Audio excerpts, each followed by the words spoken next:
കുറച്ച് മണിക്കൂറുകൾക്ക് മുൻപാണ് നടനും സാഹിത്യകാരനുമായ ബാലചന്ദ്രൻ ചുള്ളിക്കാട് കേരള സാഹിത്യ അക്കാദമിക്കെതിരെ ഗുരുതര വിമർശനവുമായി രംഗത്തെത്തിയത്. സാഹിത്യ അക്കാദമിയുടെ അന്താരാഷ്ട്ര സാഹിത്യോത്സവത്തിൽ പങ്കെടുക്കാൻ പോയപ്പോൾ തനിക്ക് നേരിടേണ്ടി വന്ന നിസ്സഹായ അവസ്ഥയാണ് ചുള്ളിക്കാട് പ്രധാനമായും ഉയർത്തിക്കാട്ടിയത്.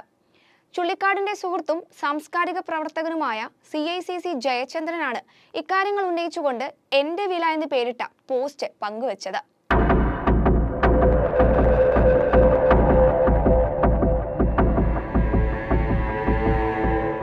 അക്കാദമി എന്ന് പറയുന്നതിന് പകരം കേരള ജനത തനിക്ക് നൽകിയ വില എന്താണെന്ന് മനസ്സിലായത് ജനുവരി 30-ാം തീയതിയാണെന്ന് പറഞ്ഞുകൊണ്ടാണ് ചുള്ളിക്കാടിന്റെ പോസ്റ്റിന്റെ തുടക്കം. കുമാരനാശാന്റെ കരുണാകാവ്യത്തെക്കുറിച്ച് സംസാരിക്കാൻ അക്കാദമി ക്ഷണിച്ചിട്ടാണ് പരിപാടിയിലെത്തിയതെന്നും 2 മണിക്കൂറോളം സംസാരിച്ച തനിക്ക് പ്രതിഫലമായി ലഭിച്ചത് 2400 രൂപയാണെന്നും 3500 രൂപ ചെലവായെന്നുമാണ് ചുള്ളിക്കാട് പറയുന്നത്.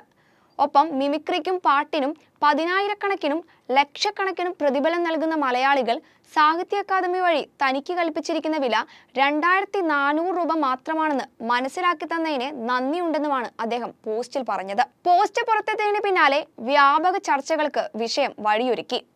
അക്കാദമി പ്രതിഫലം നൽകാത്തതിന് മലയാളികളെ മുഴുവൻ പ്രതികളാക്കുന്ന ബാലചന്ദ്രന്റെ വാക്കുകൾക്കെതിരെ സോഷ്യൽ മീഡിയയിൽ എതിർപ്പുയർന്നു.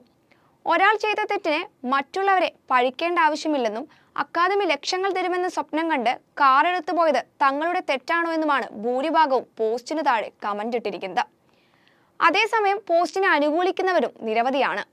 ഏതെങ്കിലും ഒരു സിനിമയിൽ തല കാണിച്ച ജൂനിയർ ആർട്ടിസ്റ്റും റീൽസ് ചെയ്ത് വൈറലായ ആളുകൾക്കും 10,000 മുതൽ ലക്ഷങ്ങൾ വരെ പ്രതിഫലം നൽകുമ്പോൾ സാംസ്കാരിക രംഗത്ത് പ്രബലനായ ചുള്ളിക്കാടിനെ പോലെ ഒരാൾക്ക് അക്കാദമി കൽപ്പിച്ച വിലയിൽ ലജ്ജിക്കുന്നുവെന്നും ചുള്ളിക്കാടിന്റെ ഉജ്ജ്വലമായ പ്രഭാഷണത്തെ ട്വീറ്റ് ചെയ്തത് മോശമായെന്ന് പറയുന്നവരും ഒരു ഭാഗത്തുണ്ട്.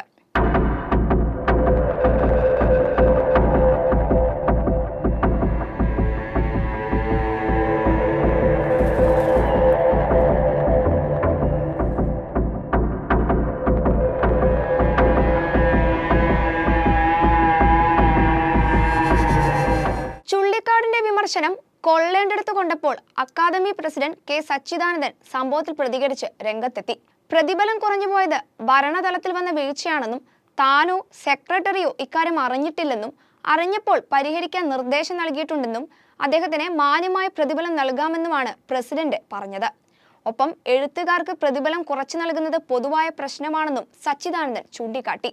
അതേസമയം ചുള്ളിക്കാടിനെ പിന്തുണച്ച് അക്കാദമി ഭാരവാഹിയും എഴുത്തുകാരനും മുൻ PSC അംഗവുമായ അശോകൻ ചെരുവിൽ രംഗത്തെത്തി. യാത്രാക്കൂലി, പ്രതിഫലം തുടങ്ങിയ കാര്യങ്ങളിൽ എഴുത്തുകാർ വലിയ അവഗണന നേരിടേണ്ടി വരുന്നുണ്ടെന്നും ലക്ഷക്കണക്കിന് രൂപ മുടക്കി നടത്തുന്ന ചില സമ്മേളനങ്ങളിൽ പങ്കെടുക്കുന്നവർക്ക് പലപ്പോഴും പ്രതിഫലം നൽകുന്നില്ലെന്നും ഔദാര്യമെന്ന നിലപാടാണ് സംഘാടകർ സ്വീകരിക്കുന്നതെന്നുമാണ് അദ്ദേഹം പറഞ്ഞത്. എന്തായാലും ചുള്ളിക്കാടിന്റെ വിമർശനം പല രീതിയിലും ഇതിനോടകം വിലയിരുത്തപ്പെട്ട് കഴിഞ്ഞു. അക്കാദമി ചെയ്തതിന് മലയാളികൾ എന്ത് പിഴച്ചു എന്ന ചോദ്യത്തിനുള്ള ഉത്തരമാണ് ഇനി ലഭിക്കേണ്ടത്. Entertainment desk, movie world media.